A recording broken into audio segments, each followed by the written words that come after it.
Hey, my name is Cole Braxton. I restore antique furniture alone in a drafty barn on the edge of town. My only regular stop is a crafts shop on Magnolia Street where I buy wool yarn for period-accurate upholstery. Last Tuesday, I dropped in for a single skein of charcoal merino. The shop was quiet. The widow's twin daughters were crouched behind the register. I froze when I heard one whisper, "Mommy knitted you a scarf." The other said, "She measured your hands when you weren't looking." I paid for the skein and walked out, my fist tight around the paper bag. The twins' words clung to me like burrs. For 5 years, I'd believed my life was an unremarkable loop of barn, workbench, hardware store, craft shop. Margaret was just the widow who sold me wool. Her girls were just solemn sentinels behind the counter. I was a man who asked for nothing beyond the receipt. But that whispered conversation cracked something open. Someone had measured my hands. Someone had spent hours looping yarn into a shape meant to wrap around my neck. The cold air hit my face, and for the first time in years, the silence of my truck felt less like freedom and more like a question. Could a man who'd built his world on solitude learn to accept a gift he never earned? I sat in my truck outside the shop for a long time, the engine idling in the cold, the paper bag beside me, the skein still untouched. I wanted to drive away and pretend I'd heard nothing. That older part of me, the part that had built a fortress around itself, screamed to retreat into the familiar silence of my barn, to sand away the hours until the memory faded like sawdust. But something else held me there. A stubborn, quiet voice asking a question I hadn't allowed myself to ask in years. What if solitude wasn't a choice I'd made, but a scar I'd been hiding behind? I know scars. 11 years ago, a chisel slipped while I was repairing a Victorian rocking chair. The blade opened my face from temple to jawline before I even felt the pain. I woke up in a hospital bed with 37 stitches and a nurse who couldn't quite meet my eyes. My fiancée, Dana, visited twice. On the second visit, she handed back the ring and said she couldn't spend her life with a man whose face reminded her of violence. That sentence cut deeper than the chisel ever could. After the bandages came off, I stopped going into town for anything except supplies. I let the barn swallow me whole. The furniture arrived in pieces, and I put it back together because broken things made sense to me in a way that whole people never did. I told myself I was happier alone. That lie held for over a decade. The craft shop entered my life by accident. I needed wool yarn for an 1805 settee, the kind of period-accurate upholstery that museums demand, and the only supplier within 50 miles was Margaret's shop on Magnolia Street. The first time I walked in, a little bell above the door announced me, and a woman looked up from behind the counter with the kindest eyes I'd seen in years. She didn't flinch at my scar. She just asked what weight yarn I needed, then led me to a shelf of merino wool while explaining the difference between 2-ply and 3-ply like she was sharing a family recipe. Her twin daughters, Em and Ada, sat on stools behind the register, identical faces with identical solemn stares. They were maybe 7 then. They didn't speak. They just watched my every move as if memorizing a rare species. I started coming back every few weeks. I told myself it was for the yarn, and it was at first. But soon I noticed I was inventing reasons to stop by. A spool of linen thread for a project I hadn't started. A brass button I didn't need. Margaret always greeted me with that same gentle patience, and the twins continued their silent surveillance.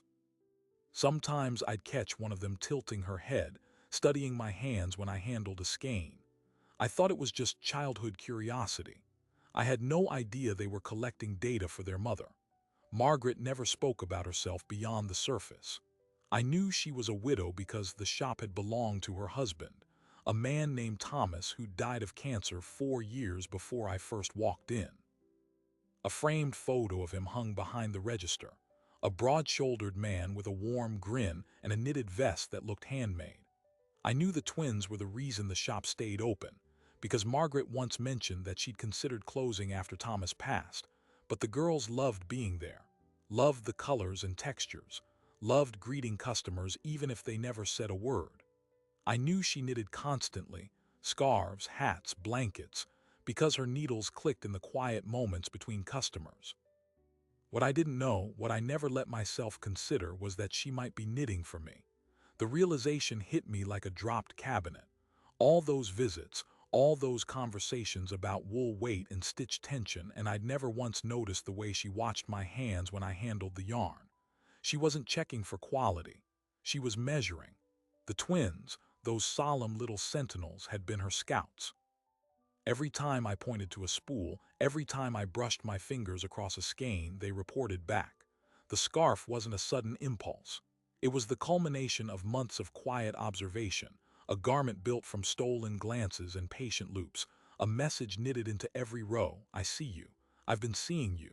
Do you see me? I gripped the steering wheel until my knuckles went white. No one had seen me since Dana walked out. I'd convinced myself I preferred it that way. But the twins' words had torn through that conviction like the chisel had torn through my skin, and beneath the scar tissue, I felt something I hadn't felt in 11 years. Hope and terror. Because if that scarf existed, if Margaret had poured her loneliness into yarn and chosen me as its recipient, then I had a decision to make. I could keep driving, return to my barn, and let another decade of silence bury this moment. Or I could walk back into that shop and ask the question I was terrified to answer. I killed the engine. The cold bit at my cheeks as I stepped out, the paper bag forgotten on the passenger seat. The shop lights were still on, a warm glow spilling onto the dark street. I could see the twins through the window, perched on their stools like always, but their mother wasn't visible. My hand hesitated on the door handle. I was a 42-year-old man who'd faced down power saws and collapsing ceilings without flinching, and yet that brass handle felt heavier than any tool I'd ever held. I pushed it open anyway. The bell chimed. Em looked up, her eyes widening. Ada's mouth formed a perfect silent O. And then I saw movement from the back room. Margaret emerged, and in her hands she held something wrapped in brown paper and tied with a simple string. She froze when she saw me. The package trembled in her grip. She hadn't planned to give it to me tonight. She hadn't planned to give it to me ever. The twins had forced her hand. Their whispered confidence had pulled back the curtain, and now there was nowhere left to hide. I stood in the doorway, scarred face and all, and watched the woman who'd been knitting in the margins of her grief finally run out of excuses. Whatever happened next would change everything. For both of us. Margaret stood frozen, the brown paper package trembling in her hands. For a long moment, neither of us spoke. Em and Ada sat utterly still on their stools, eyes wide as if they were watching a tightrope walker take his first step across the wire. The shop smelled of wool and lavender, and the radiator clanked in the silence like a nervous heartbeat. I could see the faint outline of a folded garment beneath the paper, the string tied in a careful bow that must have taken her several attempts to get right. She hadn't expected me tonight. She hadn't expected me ever. And now here I was, standing in the doorway with the cold at my back and a question hanging between us that neither of us knew how to ask. I closed the door behind me. The bell chimed once, a soft, final sound that sealed us into the moment. "Margaret," I said, and my voice came out rougher than I intended, scraped raw by the drive and the years and the tremor of hope I'd long since buried. She flinched, just barely, and then her shoulders dropped as if she was releasing a weight she'd been carrying for months. "You came back," she whispered. It wasn't a question, it was a confession of fear. She had been terrified I'd drive away and never return. "I came back." I took a step forward. The twins exchanged a glance, and Ada slipped off her stool and tugged Em's sleeve. Without a word, they scurried around the counter and vanished into the back room, leaving the two of us alone. Margaret didn't stop them. Her eyes were fixed on me, those soft gray eyes that had always held nothing but kindness and never once flinched at the scar that bisected my face. Now they held something else: fear, vulnerability, hope, all of it tangled together like the yarn she spun. She swallowed and extended the package toward me with both hands as if making an offering. "It was supposed to be. I didn't plan to give it to you tonight. I didn't plan to give it to you at all. But the girls," her voice cracked. "The girls said they told you. I'm so sorry. I never meant for you to feel obligated. I never meant for any of this to be awkward." I took the package.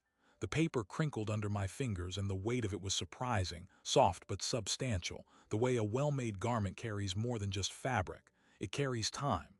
It carries intention. I pulled the string loose and unfolded the paper. Inside lay a scarf, charcoal gray with subtle flecks of deep blue woven through the wool. Stitches were impossibly even, row after row of perfect loops that must have taken weeks, months. The merino was as soft as anything I'd ever touched, a gentle luxury against my calloused fingers. I turned it over and saw the ends had been finished with a delicate braid, the kind of detail only a skilled knitter would attempt. "It's the same merino you always buy," she said, her voice small. "I saw how you lingered over that charcoal skein every time you came in. I thought it might match your coat. The one you wear when you walk here in the cold." My throat closed. The coat she meant was the old wool barn coat I'd had since before the accident, the one with the frayed cuffs and the missing button. She'd noticed my coat. She'd noticed the way I lingered. Every detail she mentioned was a small, silent act of witnessing, and I realized with a jolt that I had been seen for a very long time without ever knowing it. "When?" I managed. "When did you start?" Margaret wrapped her arms around herself and I saw the tremor in her hands. "About 8 months ago. I measured your hands when you were testing the ply on the cobalt yarn. You held your left hand flat on the counter and I kept a measuring tape in the drawer. I told myself it was for inventory. I lied. 8 months. She had been knitting this scarf for 8 months. Stitch by stitch, evening by evening, while her daughters watched and kept the secret. She had poured her quiet, aching loneliness into every row, and she'd done it without any expectation of reward. She'd done it because that was who she was, a woman who expressed love through labor, through gifts that asked for nothing in return. But here's the thing about gifts that ask for nothing. They still say everything.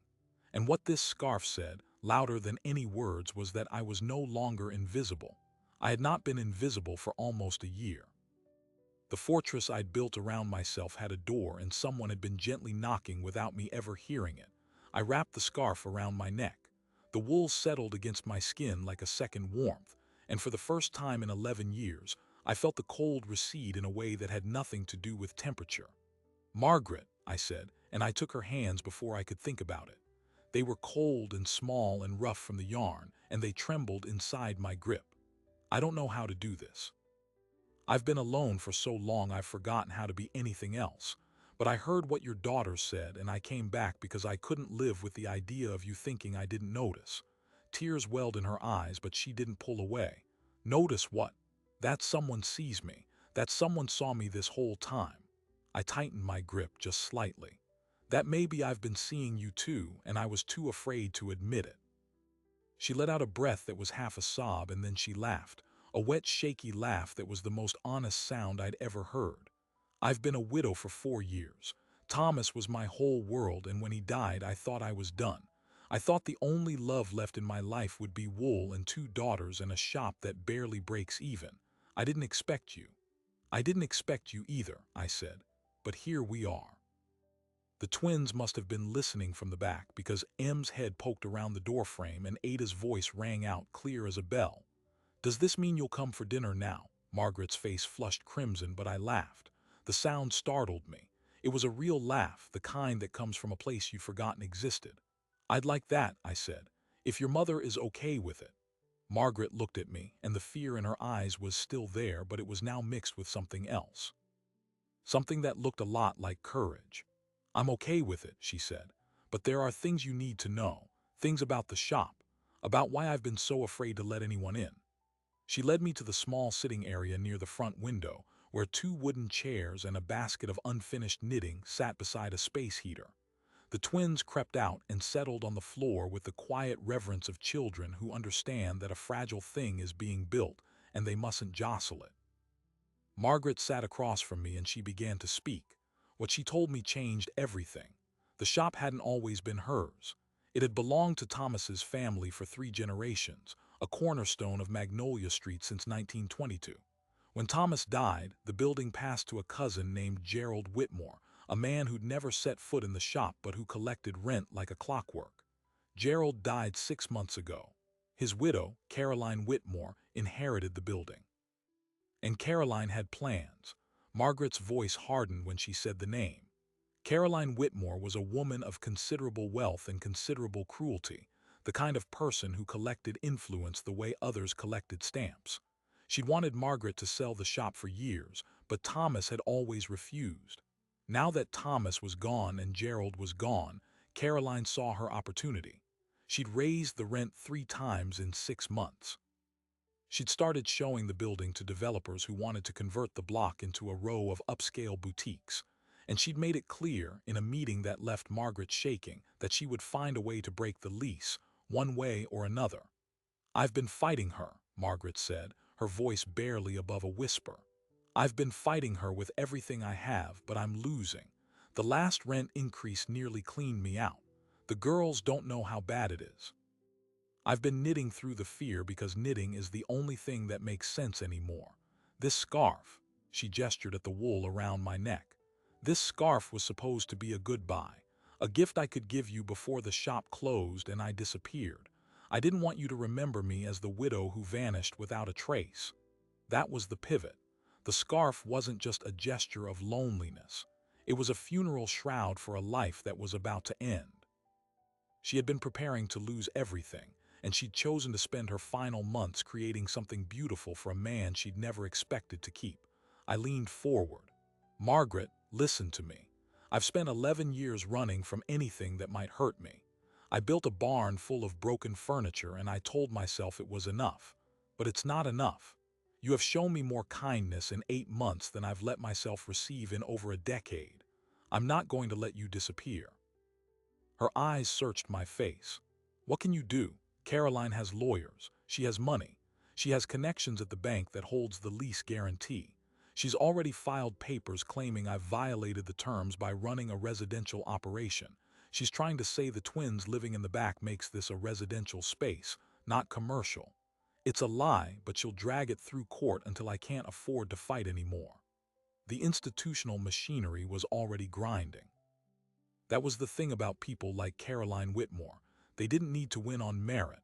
They just needed to outlast you. And Margaret, a widow with 2 children and a craft shop that barely turned a profit, didn't have the resources to outlast anyone. But she had me. And I had a workshop full of restored antiques and a stubborn streak that had kept me alive when everything else had fallen apart. I had spent 11 years learning how to fix broken things. This was just a different kind of restoration. "I know a lawyer," I said. "A man named Sebastian Cole. He helped me keep my barn when the bank tried to foreclose after the accident. He's retired now, but he still takes cases when they matter. He hates bullies. And I know the county records office has a file on every property transfer on Magnolia Street going back to the 1900s. If Caroline is trying to use false claims, we can find the proof." Margaret's eyes widened. "You do that? I do more than that." I touched the scarf around my neck. "You measured my hands when I wasn't looking. You knitted 8 months of your life into this gift. I'm not walking away now." The twins, who had been silent the whole time, suddenly spoke in unison. "We'll help," Em added. "We know where the old papers are. Daddy kept them in a trunk in the attic." Ada nodded. "He said they were important." That trunk became the center of the next 10 days. I spent every evening at the shop after closing, sitting in the back room with Margaret and the girls, going through Thomas's papers. We found lease agreements dating back to 1945, letters between the original Whitmores and the shop's founders, and, crucially, a clause in the original lease that stated the building could only be used for artisan purposes and could not be sold to any party intending to demolish or repurpose the structure for non-craft-related business. The clause had been buried in the fine print, forgotten across decades, but it was legally binding. Thomas had mentioned it once, but Margaret had thought it was lost. But Caroline had friends in high places, and she wasn't going to let an old lease clause stop her. 3 days after we found the documents, I arrived at the shop to find the front window shattered and a brick lying on the floor. Wrapped around the brick was a note: "Leave before you lose more than a window." Then the rumors started. Caroline couldn't win on paper, so she fought with whispers. She told anyone who would listen that Margaret and I were engaged in an improper relationship, that I was using my scarred face to manipulate a grieving widow, that the twins were endangered by my presence. It was absurd, but in a small town, absurdity travels faster than truth. I watched the faces of shopkeepers I'd known for years turn cold. I heard the murmur of gossip when I walked down the street. For the first time since the accident, I was being stared at again, But now it wasn't just my scar they were judging. It was my character. And then came the night of the storm. It was late October, and a cold front swept down from the mountains with a fury that rattled the old windows of the shop. I'd stayed late to help Margaret board up the broken pane, and the twins were asleep in the back room. We were standing close, reviewing the court filing we'd prepared with Sebastian's help when the lights flickered and died. The shop plunged into darkness, lit only by the faint glow of a battery-powered lantern on the counter. Margaret reached for my arm in the dark. Her hand found mine and she didn't let go. "I'm scared," she whispered. "Not of the storm, of losing this, of losing you before we've even started." I pulled her close and she came without resistance. The scarf she'd knitted was still around my neck, the wool warm against my skin. In the lantern light, her face was pale and tired, but her eyes held a fire I hadn't seen before. "I'm not going anywhere," I said, "but there's something I haven't told you, about my scar, about why I've been so afraid to let anyone close." She waited, and I told her everything, about Dana, about the chisel, about the 37 stitches and the nurse who couldn't meet my eyes and the ring that was handed back like a refund for a defective purchase. I told her how I'd believed, for 11 years, that I was unworthy of love because my face was a reminder of violence. I told her that every time I walked into her shop, I braced myself for her to flinch, and she never did. Not once. She reached up and touched my scar, her fingertips light against the jagged line. "This doesn't make you unlovable," she said. "It makes you someone who survived, and I know something about survival." Then she told me her own secret.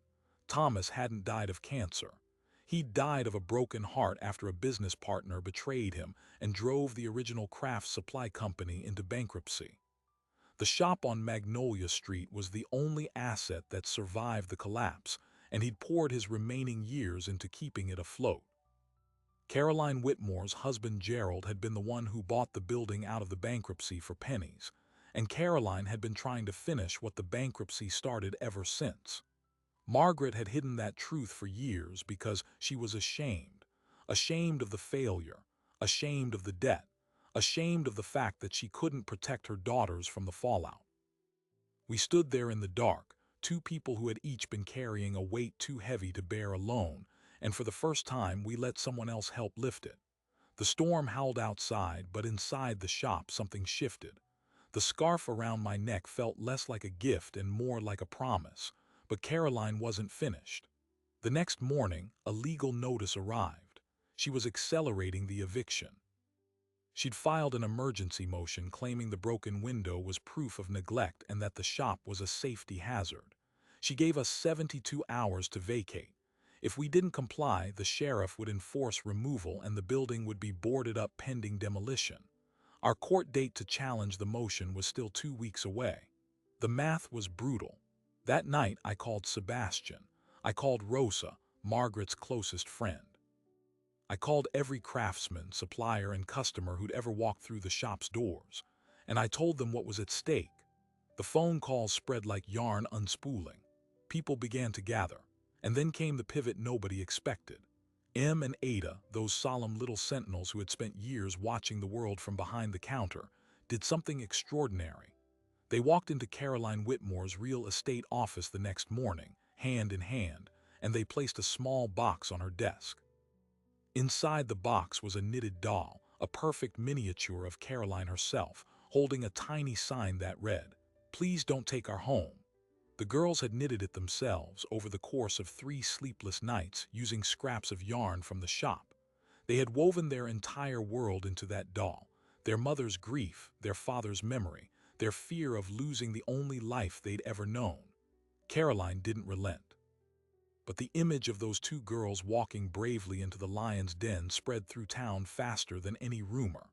By evening, a crowd had gathered outside the shop, 20, then 50, then over 100 people, holding candles and carrying signs that said "Save Magnolia Street." The local news caught wind. A reporter asked Caroline for a statement. She slammed the door in his face, but the damage was done. Public pressure can't be bought, but 72 hours is not a lot of time. And the sheriff was still bound by the court order. With 12 hours left, we faced an impossible choice: barricade the shop and risk arrest, or watch it be boarded up and trust that the court would rule in our favor later. I looked at Margaret, at the twins clutching her waist, at the scarf still around my neck, and I made my choice. We don't barricade, I said. We invite them in. We show them what this place means. And that's when I understood the real secret hidden in the trunk of old papers. Among the leases and letters was a document Thomas had left behind, one Margaret had never fully read. It was a deed of trust, a legal instrument that had transferred the building's ownership not to Gerald Whitmore but to a preservation trust with Margaret as the lifetime beneficiary. Gerald's claim had been fraudulent. The building didn't belong to Caroline at all. It belonged to Margaret, and it always had. The storm had passed, but the real battle was just beginning. I picked up the phone to call the sheriff, not to surrender but to serve notice. And that's when I heard the sound of breaking glass from the alley behind the shop. Someone was already here. I grabbed Margaret's arm and pulled her away from the back door. The sound was unmistakable, glass shattering, then the crunch of boots on broken shards. The twins were in the front room, thank God, with Rosa, who had come to help with the vigil. I signaled Margaret to stay silent and reached for the heavy wooden rolling pin she kept on the kitchen counter. It wasn't much of a weapon, but it was solid maple, and my hands knew how to grip a tool. I moved toward the back hallway, my heart slamming against my ribs. Through the doorway to the storage room, I saw a figure climbing through the shattered window, a man in a dark jacket, flashlight in hand, a crowbar in the other. Behind him, two more shadows moved in the alley. They weren't here to talk. I stepped into the doorway and flicked on the overhead light. The man froze halfway through the window frame. I recognized him. Brad Miller, one of Caroline's hired hands, a man with a reputation for doing the dirty work nobody else would touch. He had a smear of soot on his cheek and the look of someone who thought he'd been caught doing something he shouldn't be doing. "Evening, Brad," I said, my voice flat. "Looking for something, because I don't think you're on the guest list." Brad's eyes darted to the rolling pin, then back to my scarred face. He tried to summon a sneer, but it came out weak. "Whitmore sent us. You've got till morning to clear out. We're just making sure you don't try anything stupid. This building belongs to her now." I didn't move. "That's funny, because I just found a piece of paper that says otherwise. A deed of trust, signed by Gerald Whitmore himself, transferring ownership to a preservation trust with Margaret as beneficiary. Your boss has been collecting rent on a building she doesn't own for 6 months. That's fraud, Brad, federal fraud." He went pale. The two men behind him exchanged uncertain glances. I kept the pressure on. "I've already called the sheriff. He's on his way. And I've got copies of this document with Sebastian Cole, who, by the way, used to be a federal prosecutor. So you might want to think real hard about which side you're on before you finish climbing through that window." Brad's bravado crumbled. He lowered the crowbar. "She said the building was hers. She had papers. We were just following orders."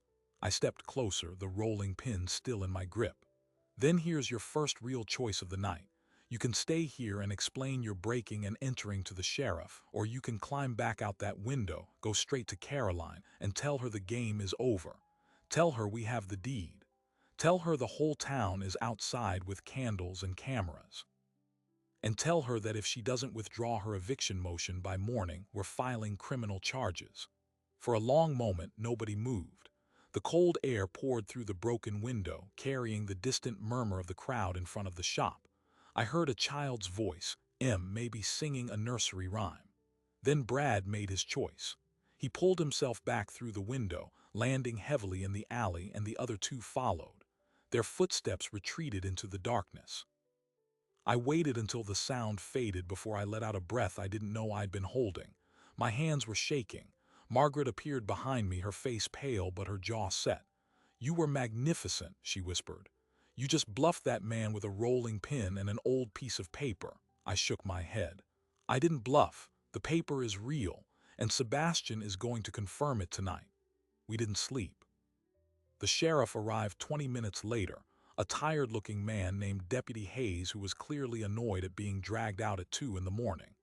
He took one look at the shattered window, one look at the crowd out front, and one look at the deed of trust we handed him, and his expression shifted from annoyance to something more serious. "This document," he said slowly, "if it's authentic, changes everything. It means Mrs. Whitmore has been committing fraud for months. I'll need to take it to the county clerk for verification. I nodded. Take it, but make copies first. And in the meantime, the eviction order is based on a false premise. You can't enforce it. Deputy Hayes rubbed the back of his neck. I can't enforce it tonight anyway, not with all these people here. But I can't stop it either without a judge's order. You've got this morning to get in front of a judge. He looked at Margaret, then at the twins, who had crept out from the front room and were watching with wide, solemn eyes. I'll stall as long as I can. You've got until noon. Noon. That gave us less than 12 hours to get a judge to review a deed of trust and issue a stay. Sebastian was already working his phone, calling in favors from his years on the bench. Rosa took charge of the crowd, organizing a rotation so the vigil could continue through the night. And I sat with Margaret in the back room, surrounded by the smell of wool and the quiet hum of the space heater, and I told her the thing I'd been too afraid to say. I love you, I said. I know it's fast. I know it's crazy. I know we've only really known each other for a few days since the scarf, even if it feels like years. But I've spent 11 years running from exactly this, and I'm done running. I love the way you look at me without flinching. I love the way you knitted 8 months of your life into a gift you never planned to give. I love the way your daughters whisper secrets behind the counter and then present handmade dolls to their enemies. I love all of it, and I don't want to lose it before we even begin. Margaret stared at me, tears streaming down her cheeks, and then she laughed, a wet, incredulous laugh. You picked tonight, with the sheriff outside and the window shattered and a crowd watching our every move. You picked tonight to tell me you love me, I smiled. I've never been good with timing. She grabbed my face with both hands, her fingers pressing against my scar as if it was nothing, as if it was just part of the map of me. I love you too. I've loved you since the third time you came in and spent 10 minutes pretending to compare 2 identical spools of thread just so you wouldn't have to leave. I've loved you since you brought the girls honey sticks without being asked. I've loved you since I measured your hands and you didn't notice because you were too busy being kind. We kissed.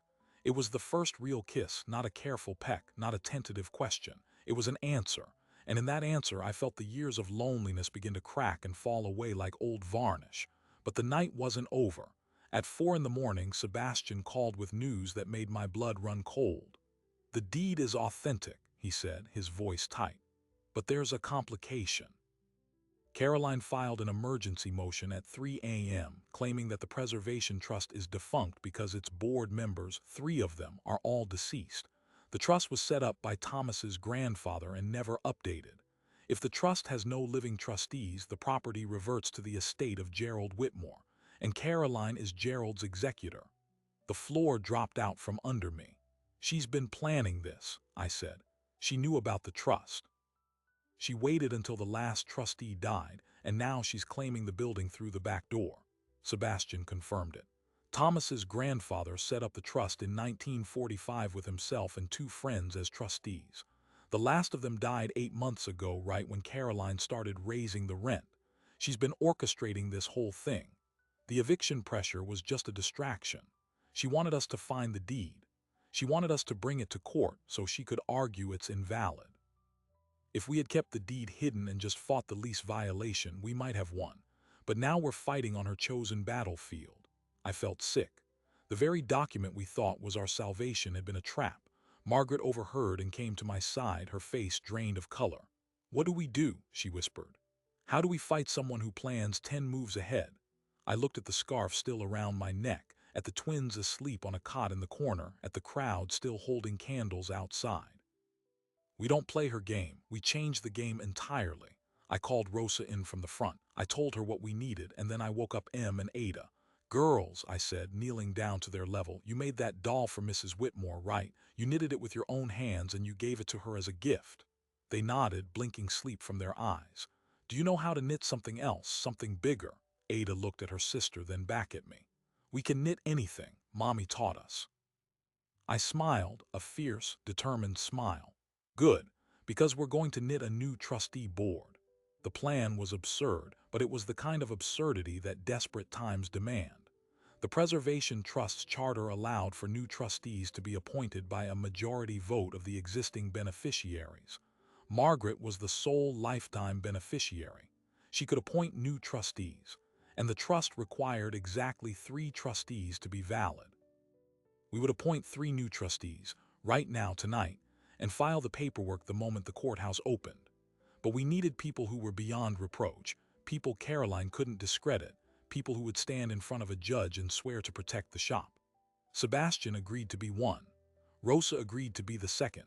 And for the third, I made a call I never thought I'd make. I called Father Thomas, the priest who'd buried Thomas 4 years ago and had been a quiet supporter of the shop ever since. He arrived at 5 in the morning, wearing his clerical collar and carrying a thermos of coffee. "I've watched Caroline Whitmore poison this town with her money and her malice for years," he said. "If a deed of trust needs a trustee, I'll be honored to serve." At 7 a.m., we filed the appointments with the county clerk. At 8 a.m., we served Caroline with the notice. At 9 a.m., the emergency hearing began in the small county courthouse, with a judge named Reyes presiding. Caroline sat across from us with her lawyers, her face a mask of controlled fury. She had expected us to crumble. Instead, we had turned her trap inside out. But she wasn't finished. In the courtroom, she played her final card. "Your Honor," her lawyer argued, "this entire proceeding is tainted. The new trustees were appointed under duress in the middle of the night by a woman who is emotionally compromised and influenced by an outsider, a man with a history of violence and disfigurement." He pointed at me, at my scar. "This man has manipulated a grieving widow and her children. He has inserted himself into their lives under false pretenses. The appointment of trustees cannot stand if the beneficiary was coerced." The courtroom murmured. I felt my face flush with anger, but Margaret was already on her feet. "Objection," she said, her voice clear and steady. "No one has coerced me. No one has manipulated me. Cole Braxton came into my shop to buy yarn, and he stayed because he saw me as a person, not a target. He has scars, yes. Those scars are a testament to his survival. They do not make him a threat. They make him a man who understands pain and who used that understanding to help me when I was alone. If anyone has been trying to coerce me, it's Caroline Whitmore, who has threatened my home, my livelihood, and my children. And I will not be silent anymore." The judge pounded his gavel. The courtroom fell quiet. And for the first time, I saw something crack in Caroline's composure. Not fear, not remorse, but recognition. She had underestimated us. She had seen a scarred furniture restorer and a widowed knitter and assumed we were weak. She hadn't counted on the strength that comes from being seen, truly seen, by someone who refuses to look away. The judge called for a recess to review the documents. As we stood in the hallway, Margaret gripped my hand so tightly I thought she might break bones. The twins sat on a bench nearby, Em's head resting on Ada's shoulder. The scarf around my neck felt like a shield. Whatever happened next, we had already won something that couldn't be taken away. We had found each other, and no legal ruling could undo that. But the story wasn't over. When the judge returned, he didn't just rule on the trust. He revealed something that made the entire courtroom gasp, a piece of evidence that Caroline's own husband had left behind. A letter confessing that the original property transfer to Gerald had been falsified and that Thomas had been defrauded out of his family's shop years before his death. Gerald's guilt had haunted him, and now, from beyond the grave, he had delivered the final blow to his widow's schemes. The judge invalidated Caroline's claim entirely. The shop belonged to Margaret, free and clear. And Caroline was left with nothing but the whispers of a crowd she could no longer control. But here's the thing about a story like this. It changes you, in ways you don't expect. As we walked out of the courthouse into the bright October sun, with the whole town gathered to celebrate, I realized that the scarf around my neck had unraveled more than just yarn. It had unraveled the lie I'd been telling myself for 11 years, that I was better off alone. And now, standing in the middle of Magnolia Street with Margaret's hand in mine and the twins laughing at something Rosa said, I understood that the real battle wasn't over property or deeds or legal documents. The real battle had been inside me all along, and the victory wasn't the shop. It was this. It was us.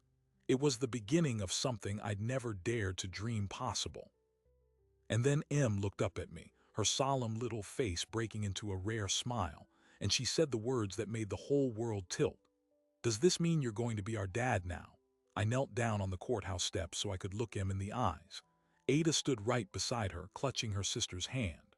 The crowd around us had gone quiet, the celebration pausing as if everyone understood the weight of a 7-year-old's question.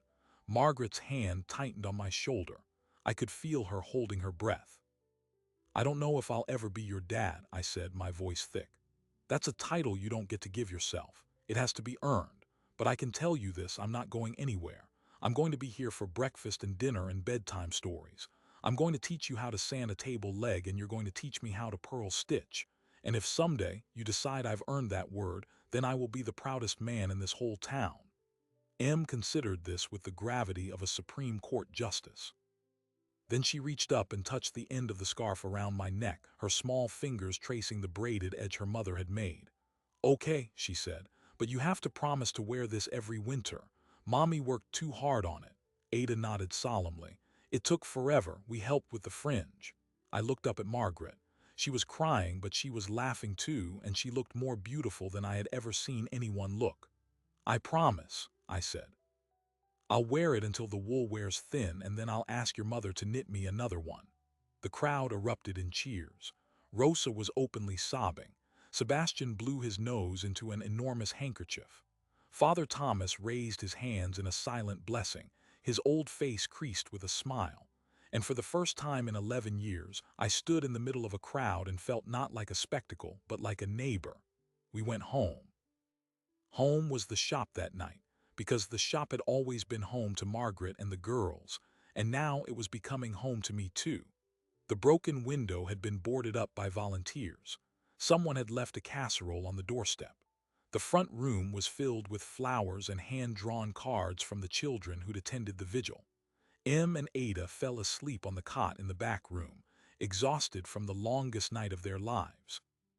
Margaret and I sat in the 2 wooden chairs by the space heater, and we talked until the sun came up.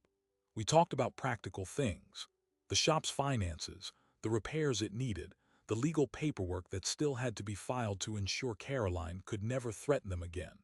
We talked about the future, how I would move my restoration work into the empty workshop behind the shop, how Margaret wanted to start knitting classes for the community, how the twins would finally have a backyard to play in.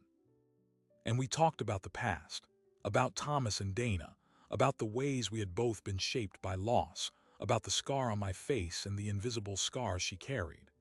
By the time the first light crept through the boarded window, we had covered more emotional ground than most couples cover in a year. And yet it didn't feel rushed. It felt like we were catching up to a relationship that had already begun, quietly, 8 months earlier, in the space between wool samples and unspoken glances. The next few weeks were a whirlwind. Sebastian helped us finalize the trust appointment, and the county officially recognized the 3 new trustees. Caroline Whitmore, facing potential fraud charges, agreed to a settlement.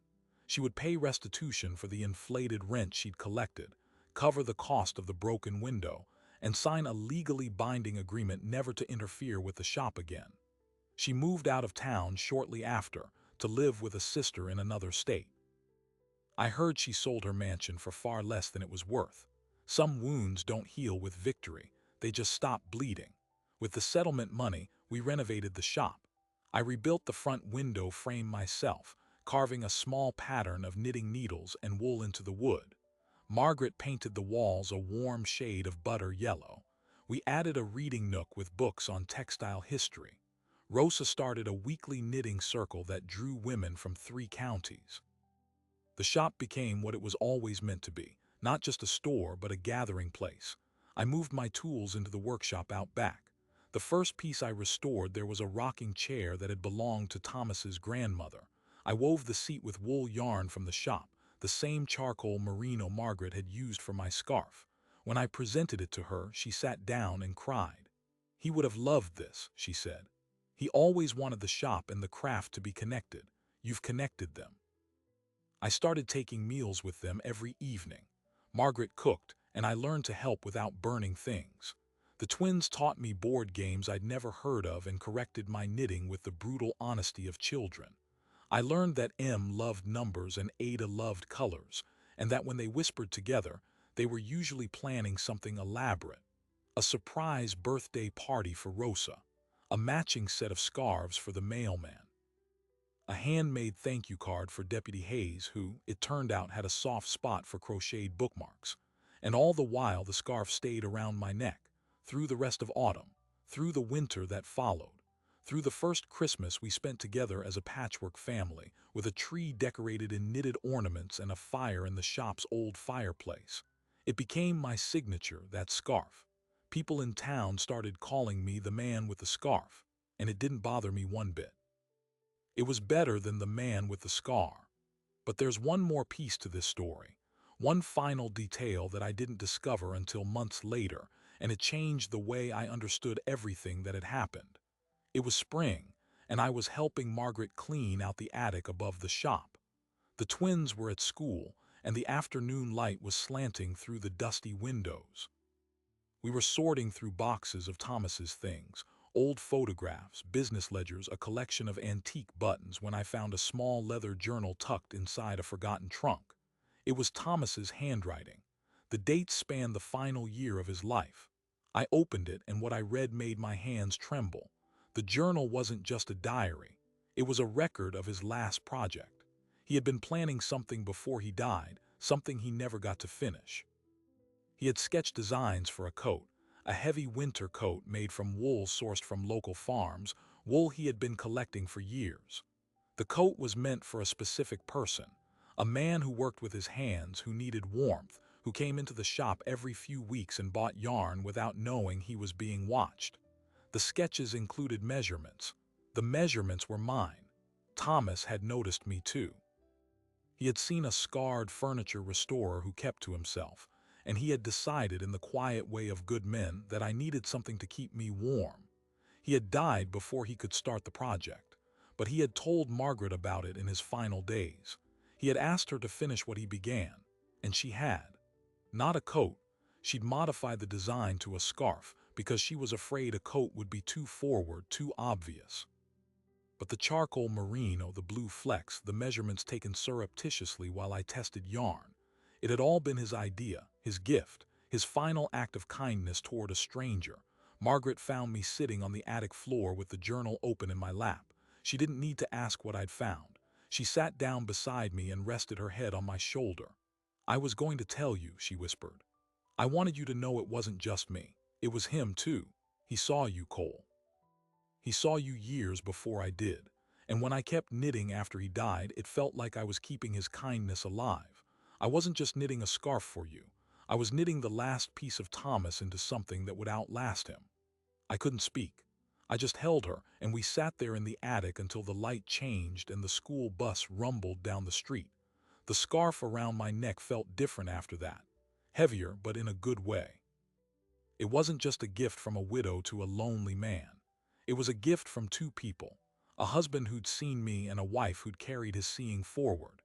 It was a thread connecting three lives, Thomas, Margaret, and me, into a single fabric woven tight enough to hold against any cold. That evening I built a small shelf in the shop, right beside the register, and I placed Thomas's journal there, open to the page with the coat sketches.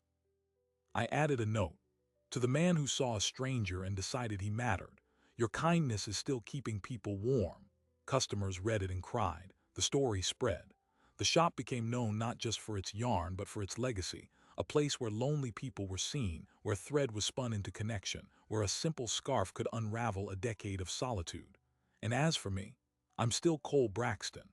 I still restore antique furniture in a workshop that smells of sawdust and old varnish. My face still carries a scar that runs from temple to jaw, but I no longer hide from the world. I walk down Magnolia Street with my head up, my wife's hand in mine, my daughters chattering beside me. I've learned that the things we think make us unlovable are often the very things that draw love toward us. Not because love is blind, but because love is the only force strong enough to see a scar and call it part of the story. I still have the scarf. I'll have it until the wool wears thin. And when it does, I know exactly where to go for another one. Here. What I've learned in the months since that Tuesday afternoon, The world is full of people knitting in the margins. They measure your hands when you aren't looking.